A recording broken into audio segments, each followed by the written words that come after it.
Good morning. Good morning, ladies and gentlemen. Are we ready? Are we awake?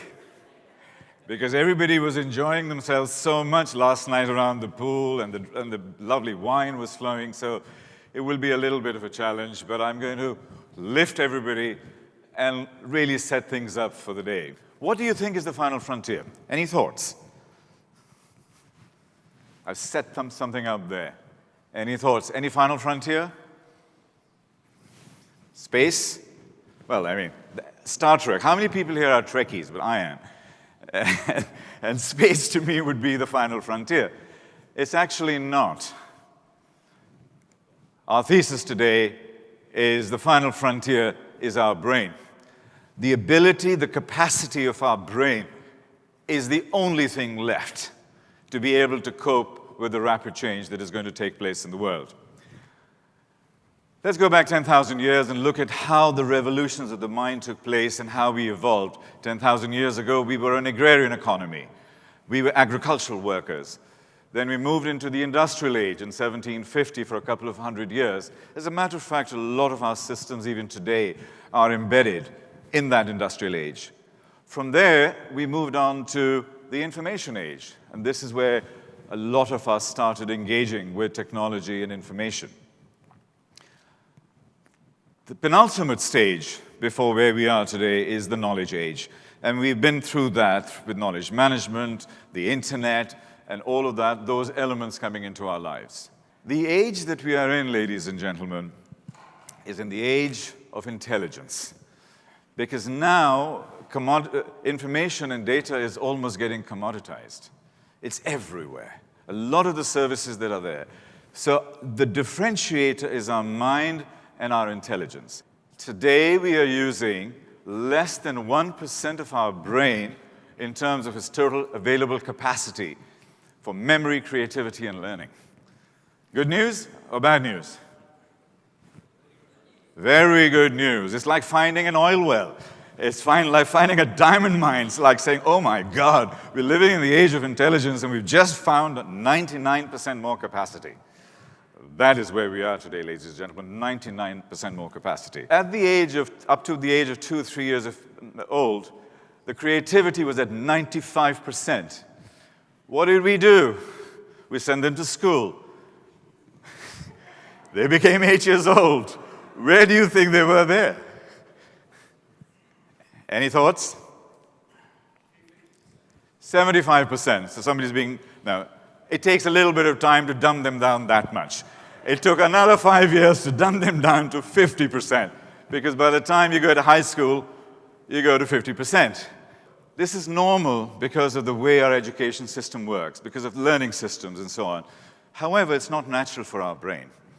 And the good news is that we can actually take it straight back up. Part of the work that I do in creativity studies and so on is about bringing about creative change using colors and mind mapping and radiant thinking and all of those other elements. So today, I challenge you, you can go back from 10% all the way up to 20, 25% very, very rapidly. And that fundamentally shifts your future business and the prognosis of success in the future. Left brain, right brain. Can you read that, or is it too small? It's probably too small. A lot of people in this room, I challenge, are probably left brain because they are logical, they are accurate, they know exactly where they are, they know exactly what they wish to achieve, numbers, strategies, specifics. The right brain is about imagination, about creativity, about sensuality, about all those big fun things. The future, ladies and gentlemen, is to have a whole-brained thinking, using all of your brain and all of your multiple intelligence. So what Scott McAfee said earlier on is the key, is that you haven't seen anything yet, and to cope with that speed of change, you cannot analyze your way through it. You have to imagine your way. You have to be resourceful and create yourself out of that thing. This is the sort of challenge companies have. One eye on the microscope because of business, and the other eye telescope into the future.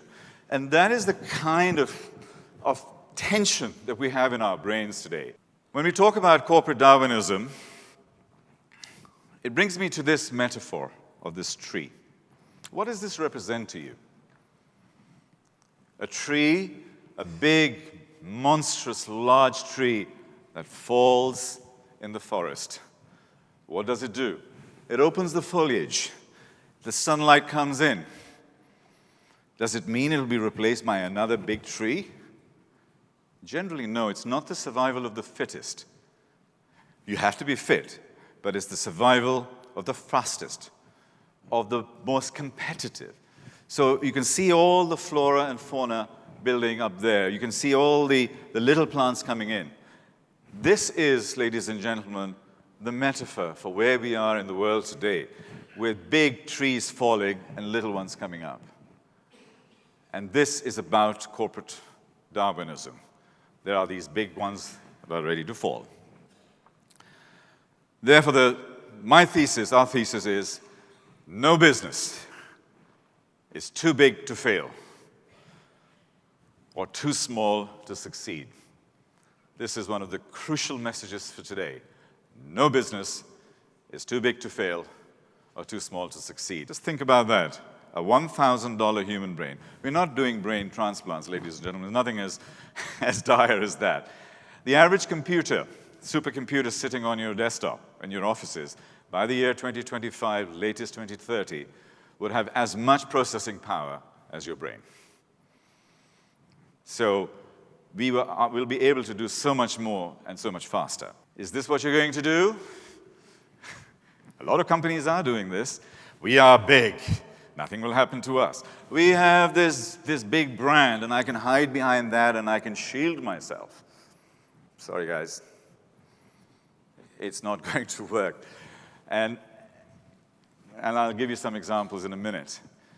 But I think any company that does that and hides behind brand, hides behind the past, hides behind just legacy that they have been building, is seriously, seriously vulnerable.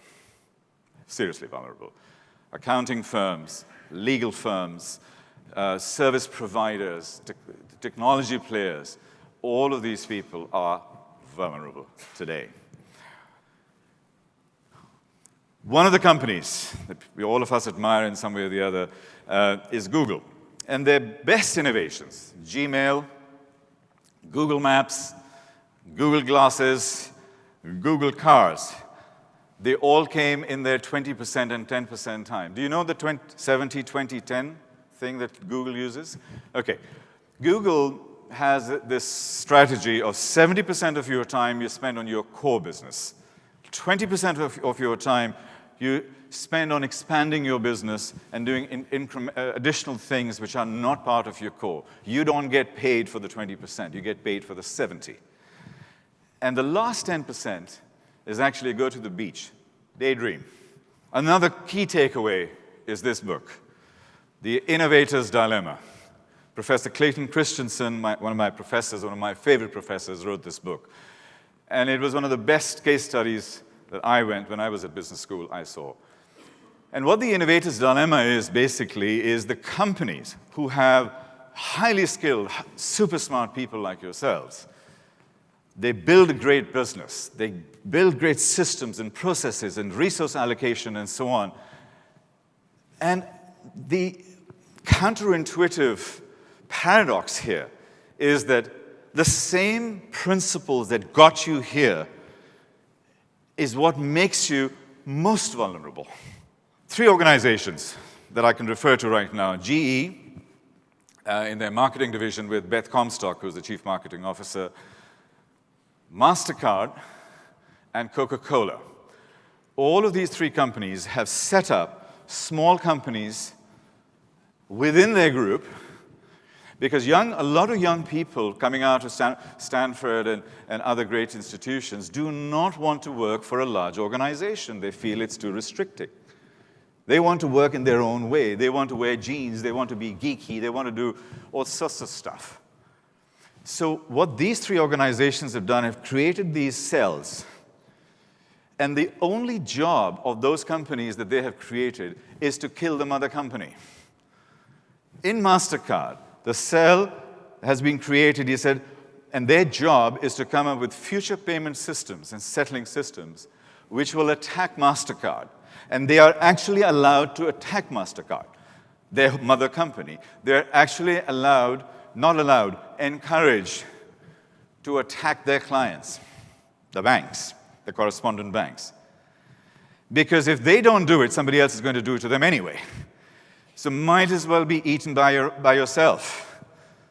I met Mike Bloomberg a few years ago, and I asked him, I was working with Bloomberg at the time, and I said, Mike, what is your biggest fear? What keeps you up at night? Another Bloomberg, like a Reuters or something? Yeah, I don't care about Reuters, dinosaurs.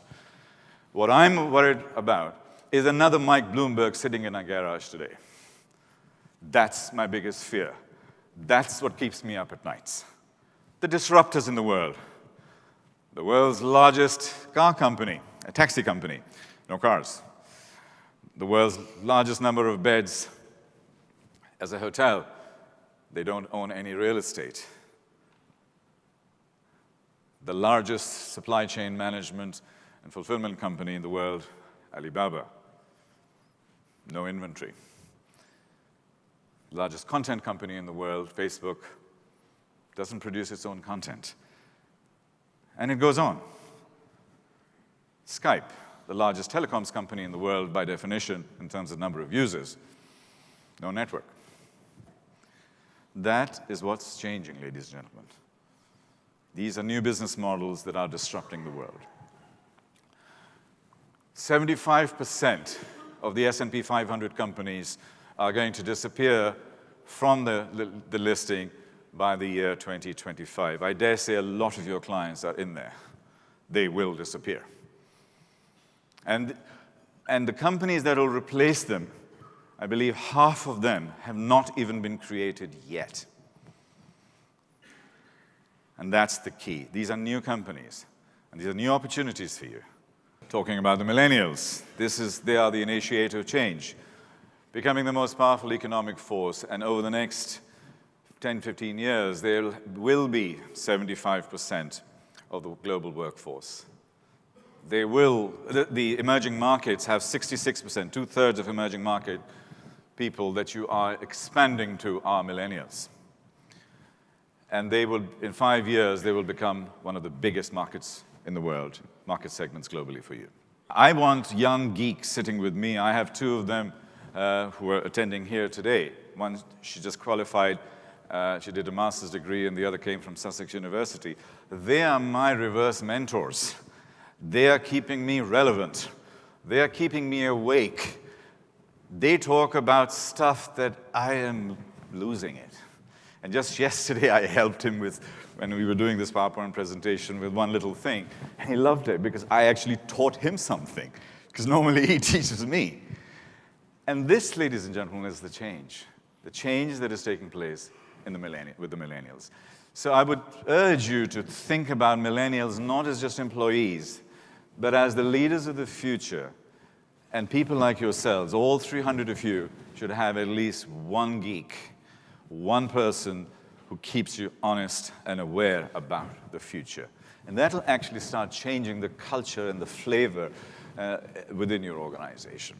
You know, when we saw the education system, bringing us down, that is really where we go back in. And education, not just external education, but within your organization, your learning cultures and so on. I think that is one of the biggest things that you can do to future-proof yourself. It cannot be done just through strategy. It has to be done through the brain and through the thinking and through the age of intelligence to get back into the zone. Micro-businesses. The individual is becoming smaller. So rather than saying, I have 500 monster big clients, maybe tomorrow's conversation or the conversation in 2050 is, no, I don't have 500 major clients, I have 100 major clients, but I have 5 million smaller clients. Model completely changed. Micro businesses, micro donations, which is one of my charity things that I'm working on, crowdsourcing, crowdfunding, small players, bloggers, all of these things, they are all individual people, citizen journalists we spoke about. There's a huge opportunity there.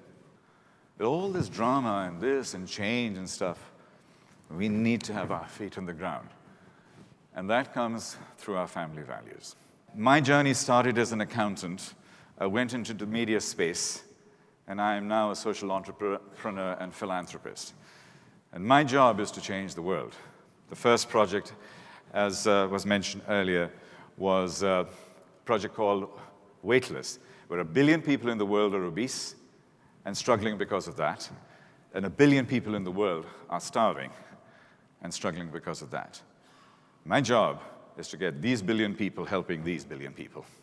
We're doing it through apps. We're building so if I want to lose 10 pounds, I lose 10 pounds, I feed 10 kids, and there are 300 people here, and if, let's say, 50 of you say, yeah, I'll help you feed another 10 kids, that's 500 plus my 10. I go on a treadmill and eat sensibly, I feed 500 children. And we call it 100% mad because it is 100% mad. No money comes in, and all the money just goes straight through, 100%. And that's another model that we are changing from the philanthropic organizations, that no administration cost. If Google and Facebook and Twitter and all of these people can go out there and not charge to the consumer, but build business models, why can't we do that in philanthropy? And that, ladies and gentlemen, is my legacy. And on my tombstone, you will have, here lies Tariq dead, who was 100% mad and helped to change the world and reach billions of people.